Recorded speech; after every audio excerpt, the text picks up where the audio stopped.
WEFUNK. We funk. We will look at the decade from the 2010s through today in the 2020s. So I guess the most recent induction. So I guess the most recent fighting inductee.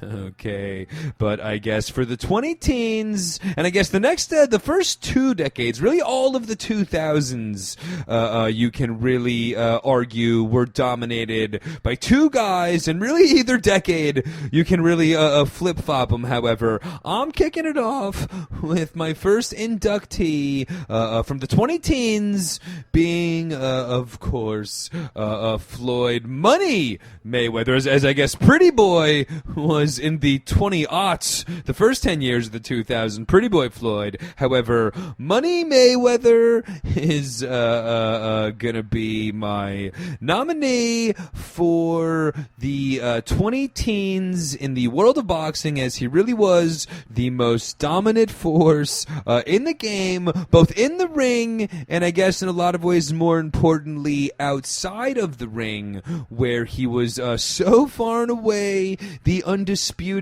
headlining fighter. And I guess a lot of that, especially in that last decade, was the eventual matchup that became Mayweather-Pacquiao, albeit 5 years too late.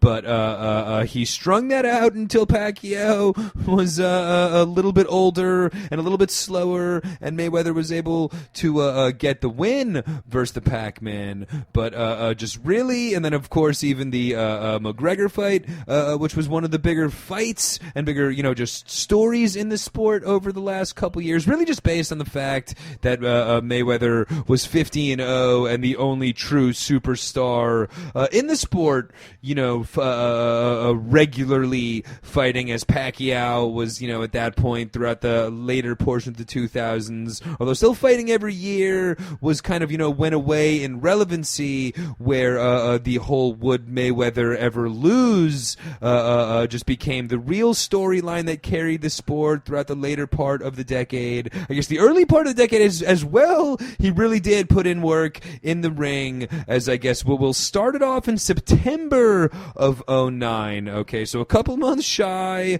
of the official 2000 decade, but in September of 2009, he beat Juan Manuel Marquez.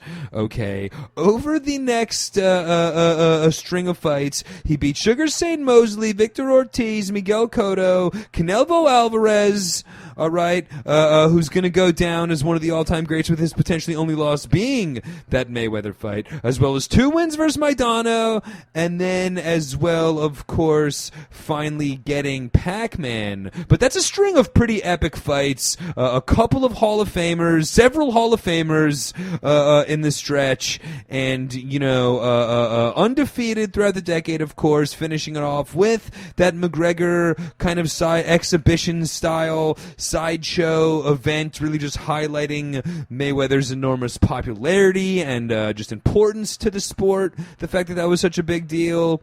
And like I said, in a lot of ways, both of those fights, really, the 2 biggest Mayweather fights of the last 5 years, of the last half of that decade, of course, the Pacquiao fight in 2015 and the McGregor fight in 2018 or beginning of 2019 or whatever. But really, both those fights were bogus in a lot of ways, as the McGregor, obviously, but PacMan as well. Like I said, he really ducked PacMan for a long time in that fight, coming way too late in PacMan's career, as PacMan, I think, was, he was like president of the Philippines or whatever during that fight. Like, PacMan really, as like I mentioned, and spoiler alert, I'll potentially mention him a lot more in a second, but he, of course, stayed in the sport, but not really at that same level of relevance.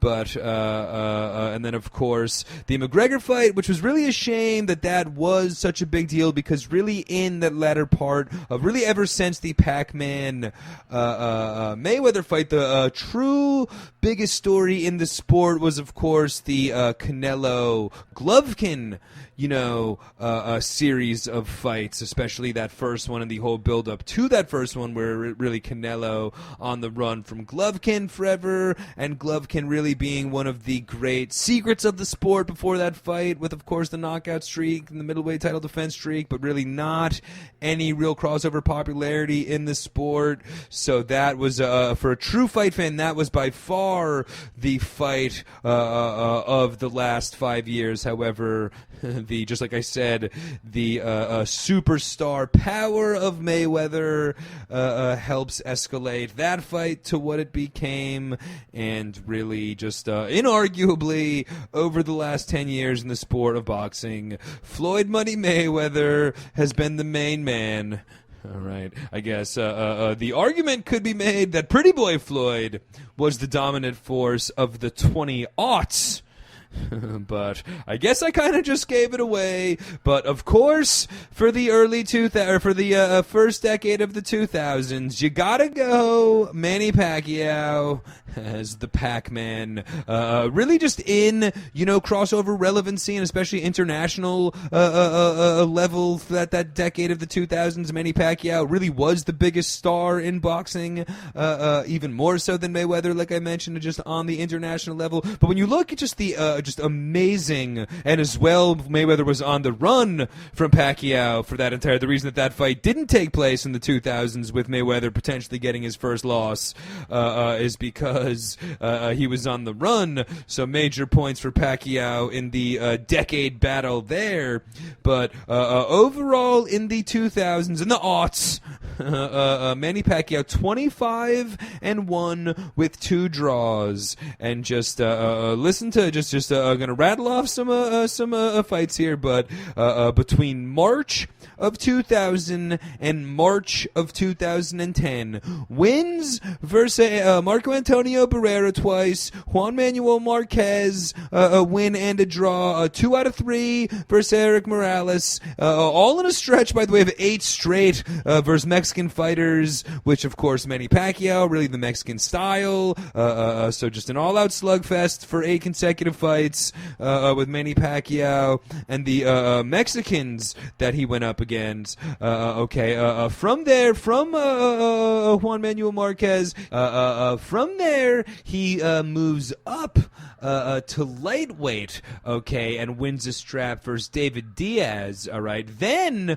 we've got a streak of Pacquiao for consecutive fights: De La Hoya, Ricky Hatton, Miguel Cotto, and Josh Clottey. All right, so in 7 consecutive fights, Marco Antonio Barrera, Juan Manuel Marquez, a title fight, and then Oscar De La Hoya, Ricky Hatton, and then Miguel Cotto and Josh Clottey. So just 7 consecutive after, I guess kind of joined a little bit overlapping with the 8 great fights against Mexican fighters, but so we're talking close to 15 straight fights of major, great competition and major significance over the decade. He started, of course, super bantam, went throughout that stretch against most of those Mexicans, of course, at feather and at super feather, then lightweight champion, welterweight title, 5 different weight classes in the decade.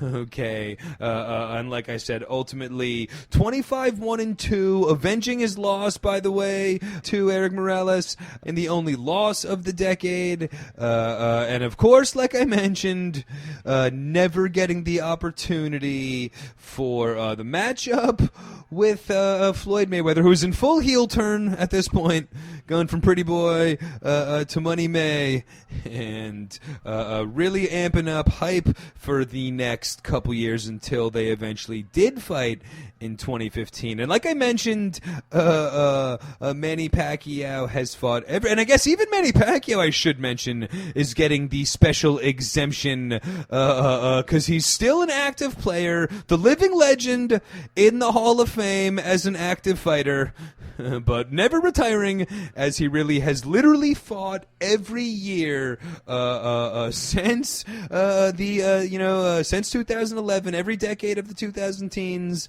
Manny Pacquiao has at least fought 1 fight with some major wins as well. Even the last couple years versus Adrian Broner, then last year the upset of the year versus Keith Thurman, which was absolutely epic, and really setting up for potential what I talked a little bit about earlier. But Manny Pacquiao versus Terrence Crawford could really be one of the most fun fights in recent memory, and just really one of the great promotional storylines leading up to the living legend versus the future potential living legend in Terrence Crawford, who's dying for a mega fight.